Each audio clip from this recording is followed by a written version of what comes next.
जो जरूरी चीज ऊपर वाला आपको मुफ्त में दिया है, जीने के लिए ऑक्सीजन पैसा नहीं लिया है, पीने के लिए पानी पैसा नहीं दिया, लेकिन लोगों ने पानी को गंदा किया, फिर इसको धंधा बना दिया और पानी बेचने लगे हैं। शिक्षा भी फ्री होनी चाहिए थी, लेकिन लोगों ने पहले इसे गंदा किया, फिर इसे धंधा बना दिया। लेकिन ऐसे कैसे हो जाएगा? अगर तुम्हारा सपना तुम्हारा नशा है तो तुमको भगवान भी हरा नहीं सकता। सुबह 6 बजे उठ जा, नहा धो के तैयार हो जा 9 बजे। 10 बजे ऑफिस नहीं दिखा, चड्डी में बम लगा दूंगा तेरे। तू 10 बजे से 1 मिनट ऊपर आ गया ना, तू तेरी जिंदगी तबाह कर दूंगा। 1 बजे से पहले लंच का नाम नहीं लेगा, 1:30 बजे वापस सीट पे 5 से पहले हिलेगा नहीं, और रात को 2 बजे भी तेरा फोन हिलना चाहिए, तू उठाना चाहिए। ये कौन सी लाइफ है जब आपकी जिंदगी कोई और डिसाइड करने लगता है? अरे रे। और जब आप सुबह 9:30 बजे रजाई में से अंगूठा बाहर निकालें, ठंड ज्यादा अंदर डाल ले बस। Unscripted life. नौकरी से अगर अमीर और कामयाब बन सकते होते तो पूरा विश्व बन गया होता। नौकरी से अच्छी आजीविका चल सकती है, नौकरी अच्छा साधन है जीवन में आगे बढ़ने का, मैं बुरा नहीं बता रहा हूं। लेकिन अमीर और कामयाब बनने के लिए, जैसे मारुति 800 से चोमू जा सकते हो, मारुति 800 से बीकानेर कोटा भी जा सकते हो, लेकिन श्रीलंका नहीं जा सकते, अमेरिका नहीं जा सकते।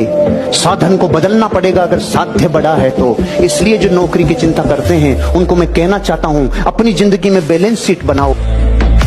दुनिया में 2 चीज बहुत भारी होती है, एक बाप के कंधे पर बेटे की अर्थी, और दूसरा बस्ता उठाने की उम्र में जब घर की जिम्मेदारियां उठानी पड़ती है, तो उससे भारी दुनिया में कुछ नहीं होता है। 2 चीज बहुत मुश्किल होता है। बदल डालो अपना जीवन, अपना पहले, फिर परिवार, फिर समाज, फिर राष्ट्र, फिर विश्व। शुरुआत लेकिन खुद से होगी। अगर दौलत के खेल में चैंपियन बनना चाहते हो, इस दिमाग को अपना गुलाम बनाना चाहते हो, इस दौलत और सुख समृद्धि को चाहते हो, तो ध्यान रखना, आपको एक गाइड करने वाला कोच चाहिए। अगर तुम्हारा सपना तुम्हारा नशा है तो तुमको भगवान भी हरा नहीं सकता।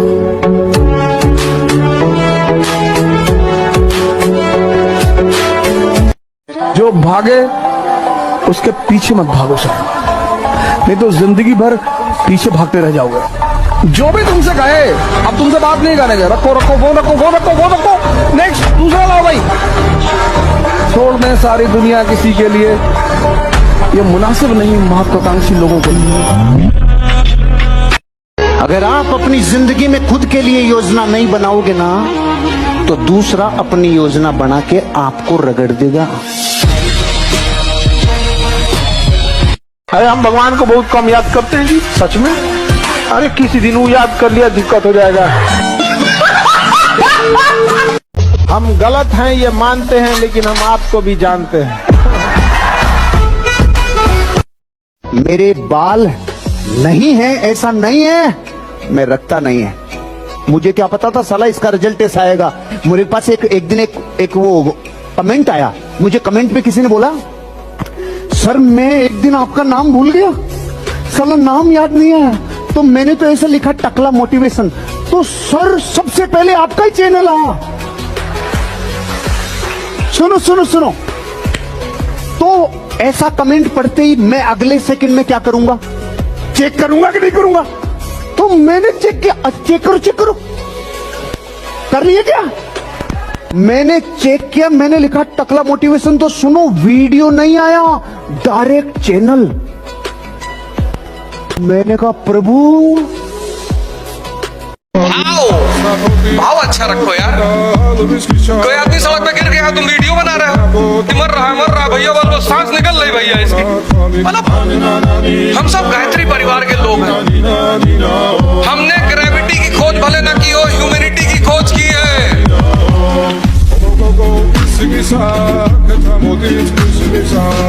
जिस 20 साल की उम्र में लड़के भटकते हैं, गलत रास्तों पे जाते हैं, वो दारूबाजी की तरफ जाते हैं, लड़कीबाजी की तरफ जाते हैं, वो मस्ती की तरफ जाते हैं। उस टाइम में अपनी जिंदगी का निर्माण कर रहा था उन सफल लोगों को पढ़कर जो विश्व को रास्ता दिखा रहे थे।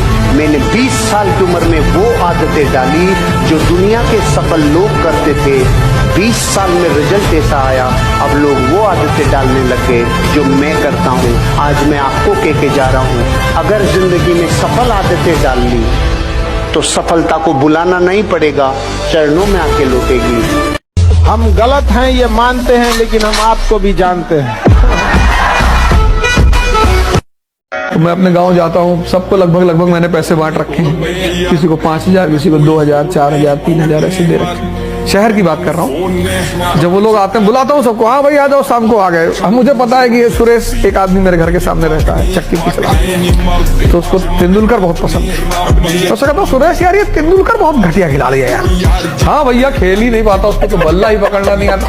तो मुझे लगता है कि इसके दिल में दर्द हो रहा है, लेकिन उसको पता है कि अगर मैंने तेंदुलकर का सपोर्ट किया तो भैया अपना पैसा मांग लेंगे। तो पैसे का ये सब जादू जब मैं देखता हूँ तो मुझे बहुत अच्छा लगता है। जिस शहर में कभी लोग मुझसे शादी करने के लिए नहीं तैयार थे, आज 50 में दूसरी शादी करने को तैयार है। तो पैसा इंपॉर्टेंट बहुत है, उसके महत्व को समझना चाहिए और कमाना चाहिए। आज तक मैंने लाइफ में जितने लोगों को देखा है, 99.99% लोग, जिसका बापू दारू पीता है उसके बेटे दारू पीते ही पीते हैं। 99.99 इसलिए बोला क्योंकि कुछ 1% तो ऐसे भी हैं जो नरक में से निकलकर भी जीवन में आगे निकल के आ सकते हैं। कुछ पकड़ में आई मेरी बात? ये व्यक्ति ऐसा है, ये गरीब को भी पढ़ाता है और अमीर को भी पढ़ाता है। और भाई साहब सुनो, अमीर से पैसा लेता है मगर गरीब को ये नाम मात्र के पैसे लेता है। और खुद लोगों ने बोला है कि हमें फ्री में भी पढ़ाया। फ्री का मतलब 300, 400, 500, 1000, 1500 की बात कर रहा हूँ। IPS, UPSC का एग्जाम ना, जो लाखों रुपए फीस लेते हैं, अगला हजारों रुपए में उनको खर्चा पानी निकालता है। अरे मेरे भाई, पीने के पानी का महीने का खर्चा आता है आज की डेट में 3-4 हजार रुपए। तो अगला उतने में लोगों को पढ़ा रहा है। ये शिक्षा की दलाली नहीं करता, ये गरीब घर से उठा हुआ है। कितनी अहमियत मानते हैं खान? बहुत बड़ी अहमियत है। अगर मैं चौड़े होकर कह रहा हूँ, डंके की चोट पे कह रहा हूँ, I support Khan sir, I stand with Khan sir. पूरा बिहार खड़ा होगा, पूरा भारत खड़ा होगा, युवा खड़ा होगा। योगी जी के आने के बाद उत्तर प्रदेश में बहुत सारी चीजें बदली हैं, वाकई बदलाव हुए हैं, क्या हुए हैं वो आपके हिसाब से? सबसे बड़ी बात, किसी भी राज्य के लिए जो सबसे बड़ी चीज होती है वो होती है लॉ एंड ऑर्डर। 25 करोड़ लोग यूनाइटेड स्टेट्स ऑफ अमेरिका में रहते हैं, 30 करोड़। और United states of America Bharat से 5 गुना बड़ा है। तो पॉपुलेशन डेंसिटी कितनी प्यारी है वहां। 30 करोड़ अमेरिका में रहते हैं जो भारत से 5 गुना बड़ा है, और 25 करोड़ यूपी में रहते हैं जो भारत का हिस्सा है। इतनी बड़ी जनसंख्या वाले राज्य को संभालना वो योगी जी के बस की बात है। जब वो कहते हैं कि जो बदतमीजी करेगा वो जेल नहीं जाएगा, जहन्नुम जाएगा, out spoken clear cut message है कि बदतमीजी मत करना। मेरे पापा जी आज से लगभग 9 साल पहले वो हमेशा ये कहते थे, अरे यार मैं सब जानता हूँ यार। 9 साल पहले मैंने उनको कहा था, पापा जी अपन गरीब रह जाएंगे, क्योंकि अमीर लोग हमेशा ये कहते हैं मुझे और जानना है। बिल गेट्स पापा जी जानते हो आप? हाँ यार, कोई बाप है वो शायद दुनिया में। मैंने कहा हाँ, वो 1 नंबर का अमीर आदमी है। तो वो क्या, वो रोज 1 घंटे किताबें पढ़ के सीखता है? हाँ, मेरे पापा जी सरेंडर हो गए 9 साल पहले। ठीक है बेटा, अब मैं भी जिंदगी में यही सोचूंगा, मैं भी सीखूंगा। उस दिन बाद से उन्होंने नहीं कहा। हमेशा याद रखिएगा, दुनिया भले धोखा दे सकती है आपको, सरस्वती कभी धोखा नहीं देगी, कभी नहीं।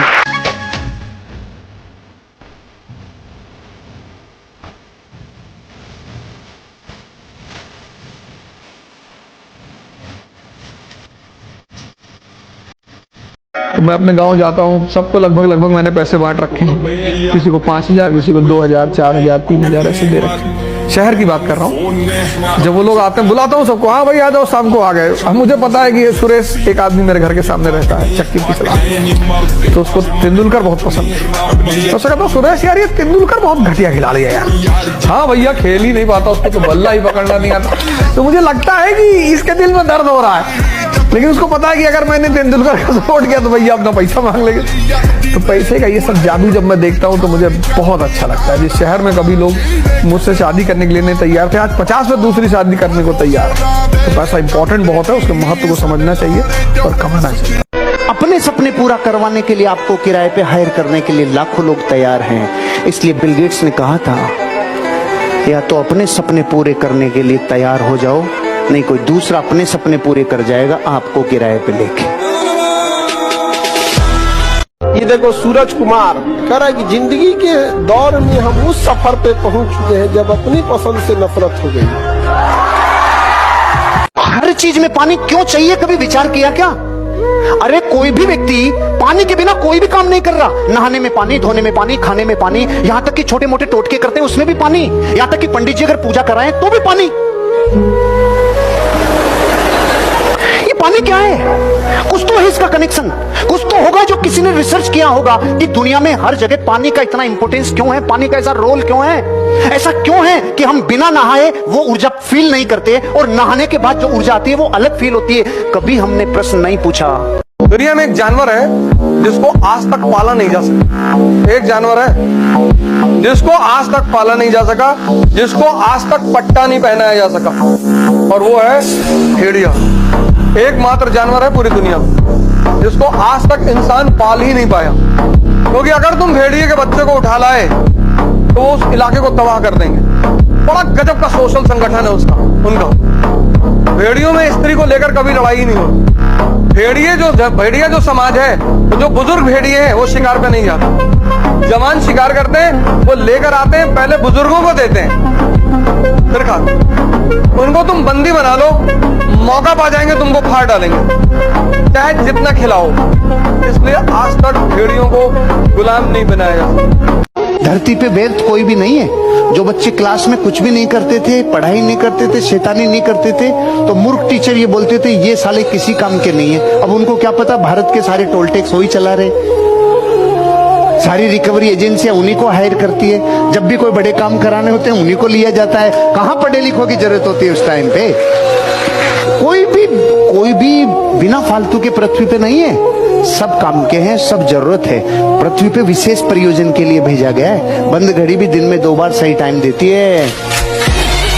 हाथ जोड़ते हैं जिनके घर में बेटियां हैं। देखिए इन बेटियों को आज कहां से कहां पहुंच गई ये बेटियां, देख लीजिए यहाँ पर। ये तो कोशिश कीजिए, सारे लोगों से भी कहते हैं कि अपनी बेटियों को पढ़ाइए और भरोसा कीजिए इन लड़कियों के ऊपर। आज देखिए बेटियां जिला संभाली। एक समय था जब इनके घर से ये लोग 7 बजे घर नहीं पहुंचती होंगी तो घर वाले घबरा जाते होंगे। आज पूरा शहर इन्हीं के भरोसे सो रहा होगा शांति से। यहाँ पर रिजल्ट आता है, बहुत खुशी होती है जब डबल स्टार के साथ ये लोग आए, कैप के साथ आए। कैसा महसूस हो रहा है? बहुत अच्छा, बहुत अच्छा। अभी इनको ट्रिपल स्टार करने के लिए हम लोग प्लानिंग कर रही है, अभी रुकना नहीं है। सीधा और कमजोर में बड़ा फर्क होता है।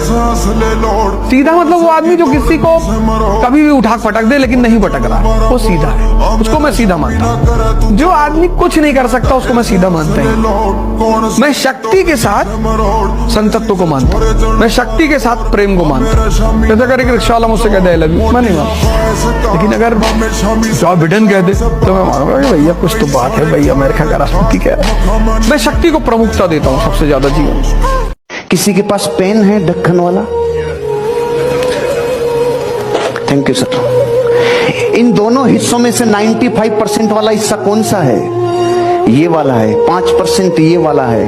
पूरी दुनिया में रात दिन रगड़ता कौन से वाला हिस्सा है? शाई किसकी खत्म होती है? प्रेशर किस पे पड़ता है? सारा काम ये करता है ना, फिर शाम को इसके ऊपर विराजमान कौन होता है? 5%। और अभी भी काफी नहीं है। जब दुनिया को दिखाने की बारी आती है तो कौन सा दिखता है? अब आपको अगर इसके बाद भी ये तड़प पैदा नहीं हो कि मुझे 5 में रहना है कि 95 में, तो आपका शनि भी कुछ नहीं बिगाड़ सकता। तो ऐसा नहीं कि लाइफ में जब तक सांस है तब तक आपको प्रॉब्लम होगा, समझा क्या? हमेशा कोई ना कोई बुराई वगैरह होती रहेगी आप सबको। जब तक जिंदा है तब तक निंदा होगी। इंसान अच्छा था ये सुनने के लिए मरना पड़ेगा। मुझे मेरे गुरु ने बोला था अगर तुझे सफलता चाहिए तो तू सफलता के पीछे मत दौड़े, सफल आदतें बना ले। सफल आदतें क्या थी? उन्होंने कहा था कम खा ले कुछ साल, कम सो ले कुछ साल। कम खाने से कम सोने से कोई नहीं मरा रे, ज्यादा खाने से और ज्यादा सोने से कई उठे ही नहीं। अब आपको अपनी जिंदगी में ये तय करना है कि मेरी आदतें कौन सी बनाऊं। सफल आदतें बनाऊंगा तो सफल होऊंगा, आदतें ये सफल तो रिजल्ट तो आएगा ही आएगा। दुनिया का कुछ भी चीज हो आप उसे एक झटके में त्यागने की क्षमता रखिए, आपके करियर के बीच में अगर कोई भी चीज आए त्याग दीजिए। सीधा और कमजोर में बड़ा फर्क होता है। सीधा मतलब वो आदमी जो किसी को कभी भी उठा पटक दे लेकिन नहीं पटक रहा, वो सीधा है, उसको मैं सीधा मानता हूँ। जो आदमी कुछ नहीं कर सकता उसको मैं सीधा मानता हूँ। मैं शक्ति के साथ संतत्व को मानता हूँ, मैं शक्ति के साथ प्रेम को मानता हूँ। जैसे अगर एक रिक्शा वाला मुझसे कह दे लव यू, मैं नहीं मानता, लेकिन अगर जॉ बिडेन कह दे तो मैं मानूंगा भैया कुछ तो बात है, भैया अमेरिका का राष्ट्रपति कह रहा है। मैं शक्ति को प्रमुखता देता हूँ सबसे ज्यादा जीवन में। एक एज है 70+, वहां समझ बहुत है, एनर्जी नहीं है। इसलिए बुजुर्ग आदमी बहुत राय देता हुआ दिखाई पड़ता है, प्रेम नहीं करना चाहिए, धोखा है धोखा। लगेगा अपना तो निपट लिए, हमसे कह रहे हो धोखा है धोखा। पर बुजुर्ग जो आदमी होता है ना, वो अपनी जिंदगी के अनुभवों को शेयर करना चाहता है, जवानों को बताना चाहता है। जिस पेड़ के फल लग जाते हैं वो झुक जाता है। राजस्थान में 2 तरह के पेड़ हैं, एक आम एक खेजड़ा। आम के जितने आम लगते चले जाते हैं, आम झुकता ही चला जाता है, जमीन में गिरता ही चला जाता है। क्यों? धरती का सबसे पवित्र और मीठा फल उसके अंदर है। आत्मा रोम से प्रफुल्लित हो जाती है जब आम खाते हैं। और खेजड़ा इसे ठूंठ की तरह खड़ा रहता है, आजा मेरे को झुका के बता झुका के मेरे को। अगर आप ऐसे लीडर बन गए ना, मेरे को झुका के बता। जो झुक नहीं सकता एक दिन टूटना पड़ता है, और जो फ्लेक्सिबल होता है उसकी जिंदगी बदल जाती है। अगर अच्छा लड़का रहेगा या अच्छी लड़की रहेगी, कोई फर्क नहीं पड़ता है जॉब में है या बेरोजगार है। अच्छे लोग अच्छे ही रहते हैं, उन्हें कभी भी नौकरी या पैसे के तराजू पे नहीं तोलना चाहिए। बहुत से ऐसे बेरोजगार लड़के मिलेंगे ना, जो लाख गुना अच्छा व्यवहार, उन IAS से अच्छा उनका व्यवहार होगा। कुछ इतने घमंडी लोग मिलेंगे ना, तो बोलोरो खरीद तो उठेगा। तो जरूरी पैसा और नौकरी नहीं है, जरूरी एक अच्छा इंसान है, और अच्छा इंसान हमेशा अच्छा ही रहेगा, चाहे जिस परिस्थिति में रहे। हम इतने समझदार हैं, अपनी बेटी और बहन की सब सगाई करते हैं ना, तो पड़ोसी से कभी राय नहीं लेते, कभी सलाह नहीं लेते। क्यों? दुनिया का कोई पड़ोसी नहीं चाहता पड़ोस वाले की शादी हो जाए। कल तक समझ में आएगा कईयों को, लेकिन पता है वहां तो समझदारी, यहाँ जिंदगी और पीढ़ियों का सवाल है। यहाँ जगत से सलाह लेते रहते हैं, मैं करोड़पति बन जाऊं क्या? तो वो क्या बोलेगा, बन जा तू। अगर करोड़पति बन गया तो उसको सहन होगा क्या? फिर दुनिया का कोई आदमी आपको ये नहीं कहेगा। महत्वाकांक्षी होना चैंपियन की पहली निशानी है। याद रखिएगा, बुढ़ापा में अपनी माँ बाप से कभी जुबान मत लड़ाइएगा। जिन्होंने आपको बोलना सिखाया, आप उनको चुप होना मत सिखाइएगा। समझ में आएगी ना क्या? तो आप सबके उज्जवल भविष्य की कामना, और आप सब लोग को ढेर सारी शुभकामनाएं। सबसे ज्यादा दिमाग खुलता है ठोकर खाने से। नहीं समझ आएगा? जीवन में लड़कियों की तुलना में लड़के ज्यादा ठोकर खाए होते हैं, इसलिए वो लोग थोड़ा सा संभल के चलता है। कोई उनसे बढ़िया से बतियाए ना कि डर जाएगा। सही में कोई उनसे बढ़िया से बात करके देखो, इज्जत से, अंदर सावधान हो जाएगा कुछ गड़बड़ है, और तुम लोग खुश हो जाओगे, बहुत अच्छा आदमी था, बहुत अच्छा आदमी था। एक कदम आपको अपनी जिंदगी में अपनी कामयाबी तक पहुंचा सकता है। एक छोटा कदम लक्ष्य तक पहुंचा सकता है। ये बात अपने सबकॉन्शियस माइंड में जो डाल लेगा, वो रोज थोड़े थोड़े कदम चलेगा। चींटी कितने छोटे कदम चलती है रे, ये पक्षी कितने छोटे कदम चलते हैं, लेकिन 6 महीने पहले ऑस्ट्रेलिया से रवाना होकर भारत तक पहुंच जाते हैं। एक छोटा पंख, एक छोटा कदम आपको मर्सिडीज बेंज, BMW, ऑडी और जगुआर तक पहुंचा सकता है। आपका एक छोटा कदम। एक एज है 70+, वहां समझ बहुत है, एनर्जी नहीं है। इसलिए बुजुर्ग आदमी बहुत राय देता हुआ दिखाई पड़ता है, प्रेम नहीं करना चाहिए, धोखा है धोखा। लगेगा अपना तो निपट लिए, हमसे कह रहे हो धोखा है धोखा। पर बुजुर्ग जो आदमी होता है ना, वो अपनी जिंदगी के अनुभवों को शेयर करना चाहता है, जवानों को बताना चाहता है। इस दुनिया के करोड़ों करोड़ों लोग अपनी जिंदगी में आगे क्यों नहीं बढ़ते? उनसे जब पूछा जाता है तुम आगे क्यों नहीं बढ़ रहे हो, तुम गरीब क्यों, तुम्हें अमीर होने के लिए पूरा राइट है, तुम्हारे पास हर तरीके का संविधान कहता है तुम अमीर और कामयाब बन सकते हो। पूरे विश्व में सबसे अच्छी अर्थव्यवस्था भारत की अर्थव्यवस्था में से एक है, जहाँ आदमी के पास एक समाजवाद भी, पूंजीवाद भी, मिश्रित भी, सब है। यहाँ पे कोई भी व्यक्ति प्रधानमंत्री बन सकता है। अमेरिका में तो ये भी नहीं है, 2 पार्टी से आओ तो ही बन सकता है। यहाँ कहते हैं अमीर और कामयाब कितना भी बन सकते हो, अनलिमिटेड। फिर अमीर और कामयाब क्यों नहीं बन रहे हो? करोड़ों करोड़ों जिह्वाओं से एक जवाब आता है, मुझे पता ही नहीं कैसे हो गया, मुझे पता ही नहीं कैसे होगा। अरे कैसे क्या होगा? तू कुछ तो जिंदगी में सोच, जिनसे हुआ है उनको क्या पूरा नॉलेज था? एक एज है 70+, वहां समझ बहुत है, एनर्जी नहीं है। इसलिए बुजुर्ग आदमी बहुत राय देता हुआ दिखाई पड़ता है, प्रेम नहीं करना चाहिए, धोखा है, धोखा लगेगा। अपना तो निपट लिए,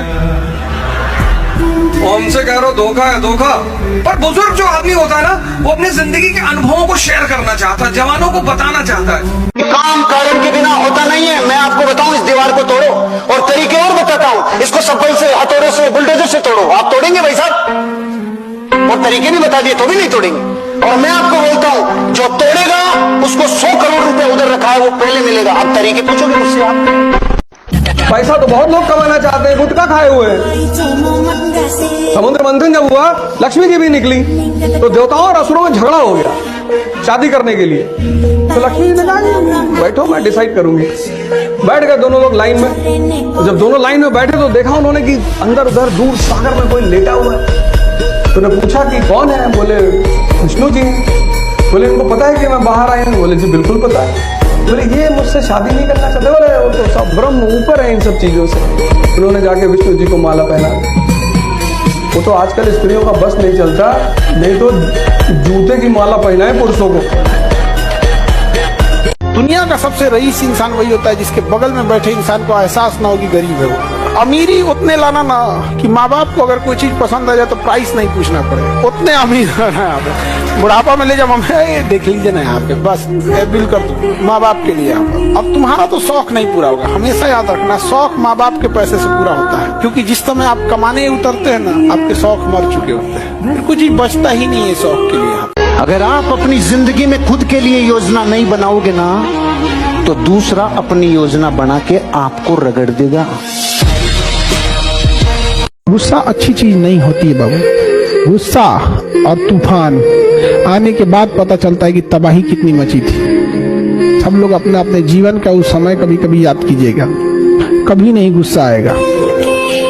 इस दुनिया में जो इंसान नकल नहीं कर सकता, वो नया निर्माण नहीं कर सकता, कर ही नहीं सकता।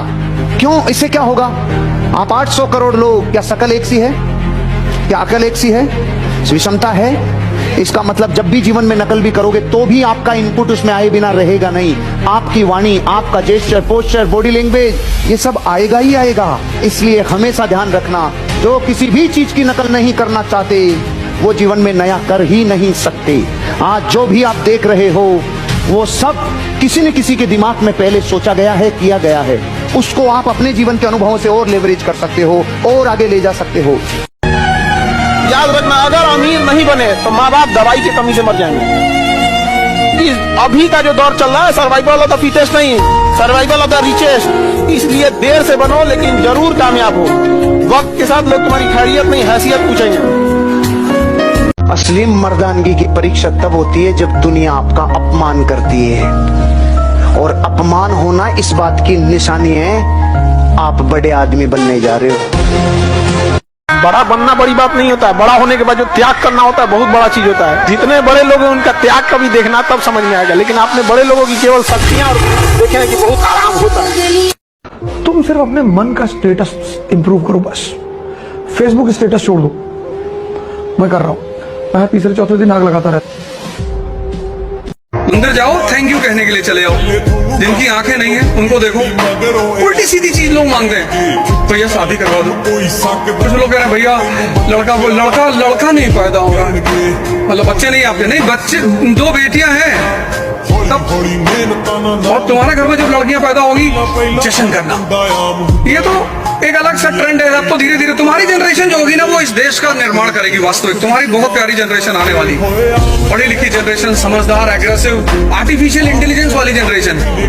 किसी की भी वीडियो बना के डाल देगी, उसको पता ही नहीं चलेगा कि मेरी है। लेकिन तुम्हारी जनरेशन बहुत डिसाइडिंग जनरेशन होगी इस कंट्री के लिए। गरीब सामान्य परिवार का व्यक्ति ज्यादा बड़ी बातें करे उसे दबा दो, क्योंकि अगर वो बातें कर रहा है तो किसी न किसी दिन स्टूडेंट, फिर एस्पिरेंट के बाद शिक्षक। काशी का एक पंडित हमारा हाथ देखा, बोला कि तुम्हारे हाथ में कंस्ट्रक्शन का लाइन नहीं है, लेकिन डिस्ट्रक्शन का 4 गो लाइन है।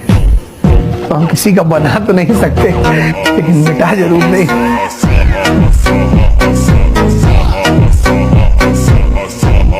उस आदमी ने इतिहास रच दिया, और इतना बड़ा इतिहास कि जिस कमरे में वो रुके, जिस बेड को इस्तेमाल किया, जिस पिलो को इस्तेमाल किया, जिस पेन को इस्तेमाल किया, अमेरिका आज। मोबाइल मत इस्तेमाल करिए, ये मोबाइल नहीं है।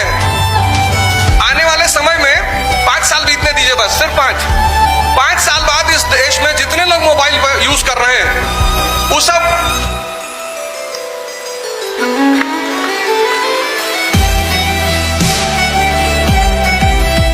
और बजट आने से ठीक 1 दिन पहले बाबा जी ने कहा कि बदतमीजी की तो अगले चौराहे पे राम नाम सत्य। कोई बता रहा है, क्योंकि बाबा जी अब जापान के रास्ते पे चल रहे हैं, यूएई के रास्ते पे चल रहे हैं, एकदम यही सिद्धांत। अशोक जब इस कंट्री में राजा बनता है तो इस कंट्री की फीचर है यूनिटी इन डाइवर्सिटी। आज हिंदू मुसलमान ईसाइयों के बीच टेंशन है, तब बौद्ध जैन और ब्राह्मणों के बीच टेंशन थी। और अशोक को यह बात पता थी कि समाज में अगर टेंशन होगा और राष्ट्र में टेंशन होगा तो वो समाज और राष्ट्र आगे बढ़ नहीं पाएगा। तो वो पॉलिसी ऑफ धम्मा लेकर आता है और सबसे कहता है कि सबको एक दूसरे के धर्म की बेसिक बातें जाननी चाहिए। वही पॉलिसी, ऐसी सिमिलर पॉलिसी अकबर लेकर आता है मेडिवल इंडिया में, पूरे सब कॉन्टिनेंट पे उसका कब्जा। अब जब हमने अशोक पढ़ा, अकबर पढ़ा, तो अब एक बात आज क्लियर हो गई कि यार इंडिया तब भी यूनिटी इन डाइवर्सिटी का था, आज भी यूनिटी इन डाइवर्सिटी है। तो हमें ऐसा कोई सिद्धांत चाहिए जो हमारे इस विभिन्नतावादी भारत को एक सूत्र में जोड़ दे। मेरा एक मैकेनिक है, गाड़ी बनाता, रहीम मुखर्जी नगर। तो जब भी हमें पैसा वैसा कम कराना होता था तो मैं उसके सामने औरंगजेब की तारीफ कर देता था। मैं कहता था, यार रहीम भाई, औरंगजेब साहब जो थे टोपी सिल के पैसे से खाते थे। क्या भैया आप बहुत समझदार आदमी है भैया, कितना बिल हुआ? नहीं भैया हुआ तो 11,000 था, पर आप 8,500 दे दिए। मैंने कहा कभी स्कूल गए? कहा नहीं। तुमको कैसे पता औरंगजेब के बारे में? हजरत उमर के बारे में पता है? नहीं। तो मेरा मानना यह है कि शायद ऐसा मैं फील करता हूं कि जब देश आजाद हुआ, वोट बैंक की पॉलिटिक्स तभी से शुरू हो गई, क्योंकि औरंगजेब से बड़ा लगाव है मुसलमानों को, बहुत सारे, सबका तो नहीं है लेकिन बहुत सारे का बहुत है। तो शायद वोट लेने के चक्कर में उन्होंने औरंगजेब को ग्लैमराइज करना शुरू कर दिया, और वो चीज उनके लिए भी भारी पड़ी और आज मुसलमान समाज के लिए भी भारी पड़ी और सबको परेशान करके रखी। राजा परीक्षित 1000 साल तक काम का सुख लेते रहे। परीक्षित, बहुत प्यारी कहानी है राजा परीक्षित की, कि जब ये 100 साल के हुए तो यमराज आए, बोले चलो, बोले महाराज अभी तो मजा आना शुरू हुआ है। तो इनके 100 पुत्र थे, इनके भी 100 पुत्र थे।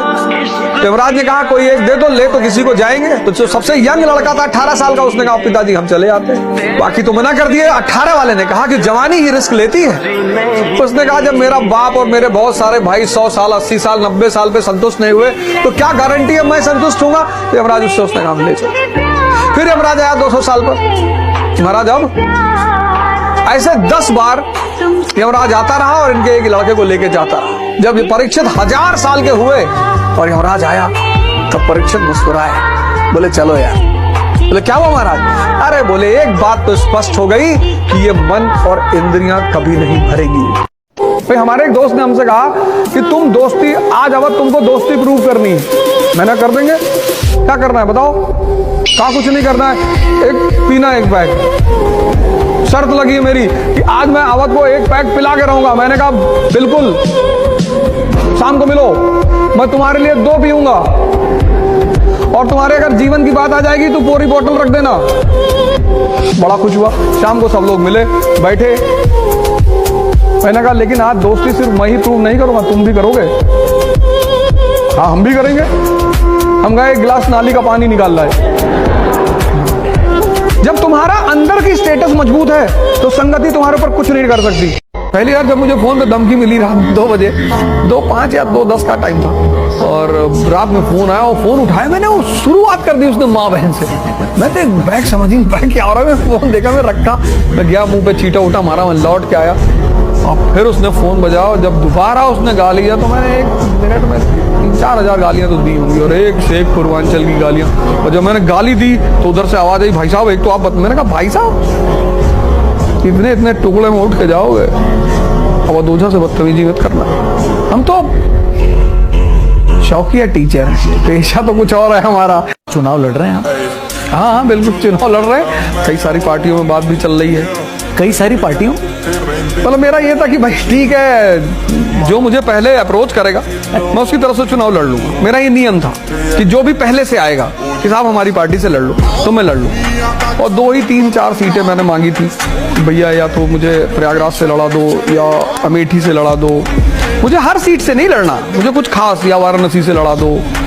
अब उसमें बड़े सारा बवाल खड़ा हो गया कि अरे भैया वाराणसी से लड़ोगे, क्योंकि राणा प्रताप को ही लोग दुनिया में जानते हैं, बाकी बड़े राजपूत योद्धा हुए, आप लड़ते किससे हो जीवन में, ये बहुत इंपॉर्टेंट। विचार ये तुमको बहुत देगा, ऐसा कर लेना, वैसा कर लेना, ऐसा कर लेना है, पूरा नोट्स बना लेना है, ऐसा है वो सब कुछ कराएगा, करने नहीं देगा। यहाँ तुम किससे कहोगे फंक्शन क्या कह रहे कल। आप कभी इस देश के बाहर जाके यूपी बिहार के लोगों को देखो, इतने डिसेंट, इतने डिसिप्लिन। हमारा एक दोस्त है कानपुर से दुबई में, तो गाड़ी चला रहा था, अबू धाबी से हम वापस आ रहे थे, तो हमने उससे कहा भाई तुम वहां कानपुर में तो कहीं भी घुसा देते हो, तो यहाँ भी ट्राई करो। कहा अरे नहीं अवध समझा करो। उन्हें क्या हुआ, बोले 500 दिरहम, दिरहम वहां की करेंसी, 500 दिरहम मतलब 10,000 रुपया। और जिसको 10,000 रुपया जुर्माना देना पड़ा उसके बदन से WBC सूख जाती है, RBC का तो बात ही छोड़ दो।